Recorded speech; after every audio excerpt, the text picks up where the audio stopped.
When I first saw this, I thought it was just an external CD-ROM drive for computers with some extra controls on the front for playing audio CDs, because that was a common double purpose for those CD-ROM drives during the time back in the 90s, also playing music CDs. But I thought it was a bit unusual that it has a full display on the front. And then I turned it around back. I noticed there's no connection for a computer on the back. There's no USB port. There's no SCSI or anything else to connect it to a computer. Just power and left and right audio connections. So I thought it was a bit odd that what is obviously a computer CD-ROM drive cannot be connected to a computer.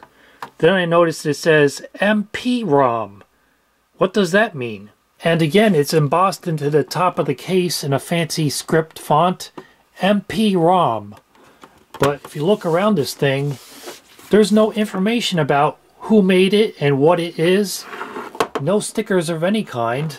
You may think there would have been a sticker here, but there's no residue where one might have been and then fallen off, so it's a completely anonymous enclosure.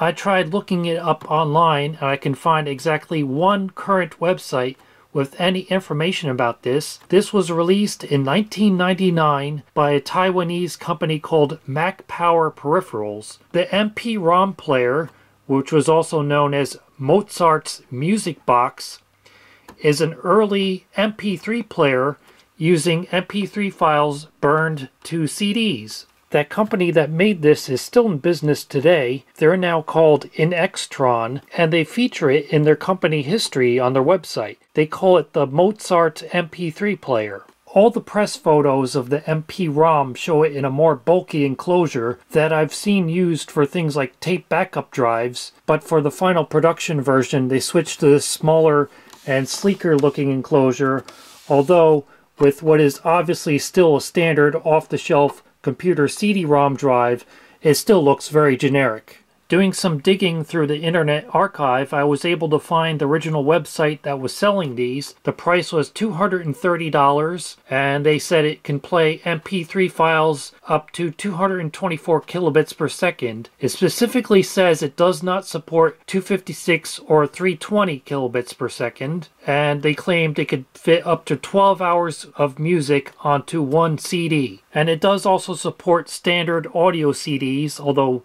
that was not really its main purpose. Since it runs on 12 volts DC, one of the recommended applications for the MP-ROM was to use it in your car. You could get a cable to connect it to the 12 volt cigarette lighter outlet, and then you can connect it to either a cassette tape adapter, just plug it into the headphone jack here, or an FM radio transmitter. I don't know where they expected you to actually put this thing in your car, but I guess in the era before iPods, smartphones, or even car stereo head units which could play MP3 files, I guess people were more desperate. But the MP-ROM didn't last long on the market. By October 2000, the Mac Power website already listed it as a discontinued product.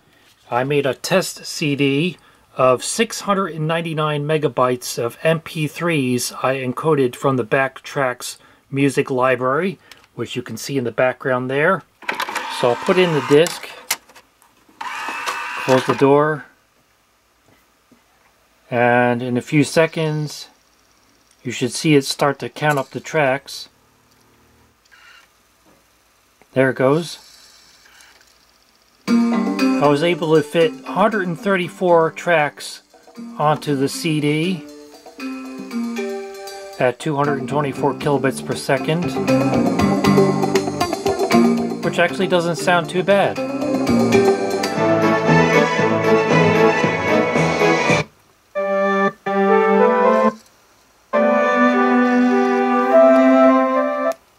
But you notice the sound is cutting out, and now it's randomly jumping to another track before the first one finishes. So it's clearly not playing that well.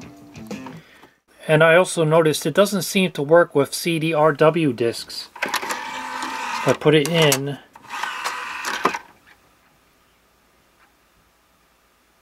see, it doesn't even recognize it. It should work with a standard audio CD, so let's try that out.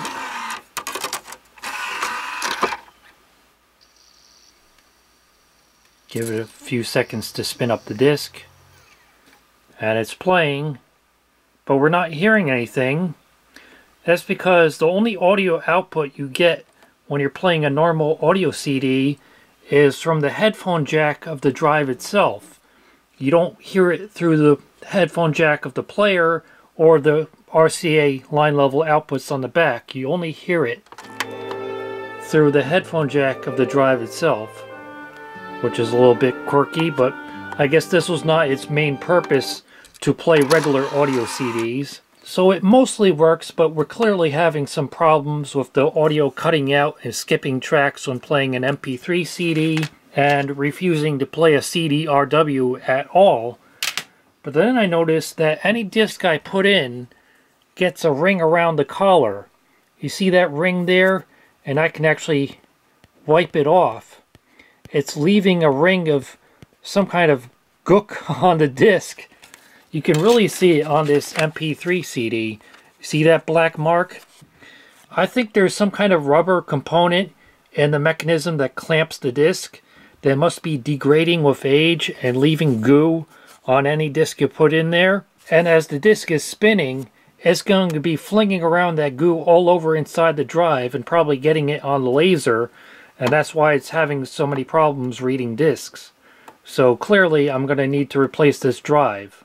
This is where using an off-the-shelf drive is an advantage, because that means it's easily replaceable.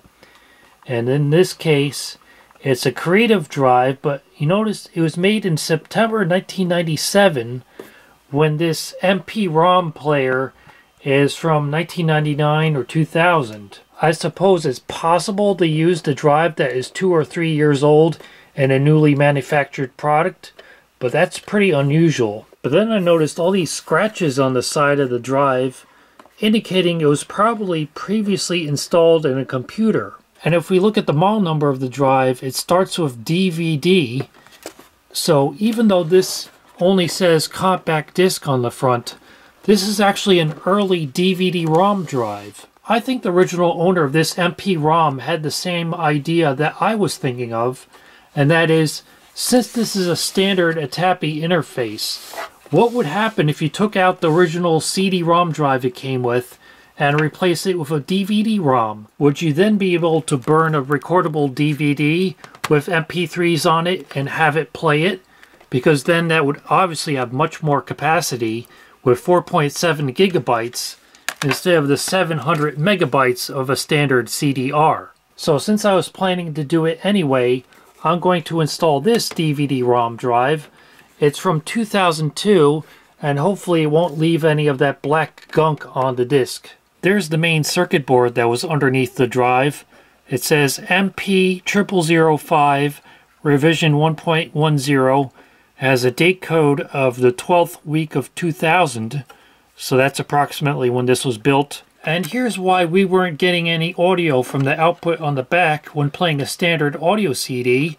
That's because whoever installed that Creative DVD-ROM drive never bothered to connect the audio output connector.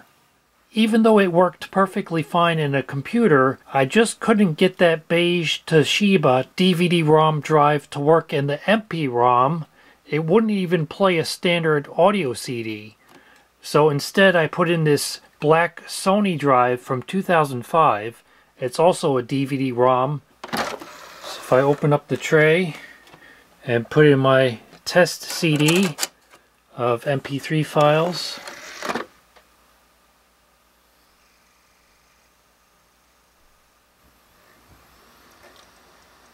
there goes counting up the tracks, and it's playing.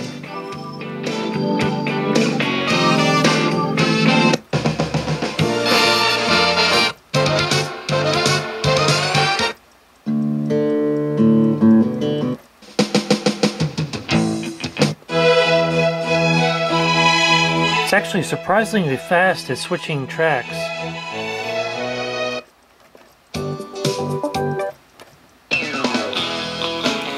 Unfortunately, there's no way to seek through a file. If I hold down the button, it just skips different tracks. Also, these up and down buttons are supposed to skip through the different folders on the disk, but that's not working, even though it is recognizing all the files in the different folders on the disk. There's 134 total files on the disk, and it's able to play all of them, but for some reason the skip through the folders function isn't working. So I don't know what's up with that. But otherwise it works fine and it sounds pretty good.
Unfortunately, it still isn't able to play a CD-RW for some reason. Although, to be fair, I burned this on a Mac, so maybe it used some kind of different format that this doesn't recognize. But it does play a standard audio CD through the line output on the back now that I connected that cable that the original person who put in that creative drive didn't connect. So now we can listen to some Foster the People. You both separately mentioned Foster the People to me in the same week. First of all, how do you not know that band? Because he's like tone deaf. Okay, you guys are being brutal right now. You are a disgrace to our team. But here's what I really want to find out. Now that it has a DVD-ROM drive, will it read a DVD with MP3 files on it? Let's find out. This is all copyrighted music, so if it works, I won't be able to play more than a few seconds of each song. There it goes. Counting up the tracks. 900 tracks on the DVD.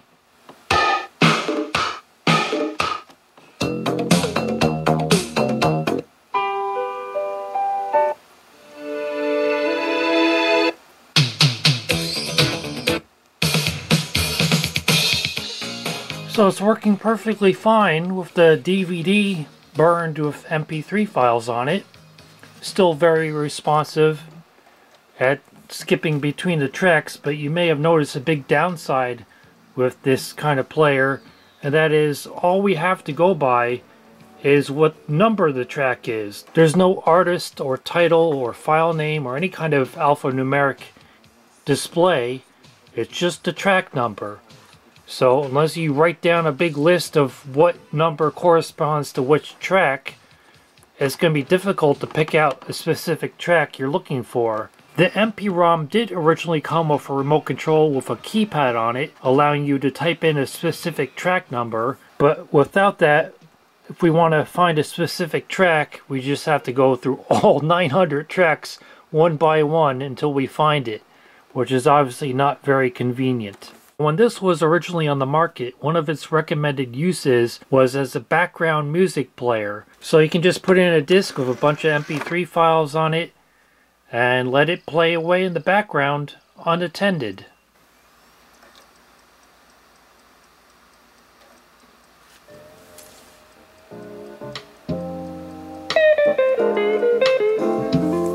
So that's been a look at the MP-ROM, a rare early MP3 CD player that's now upgraded to an MP3 DVD player.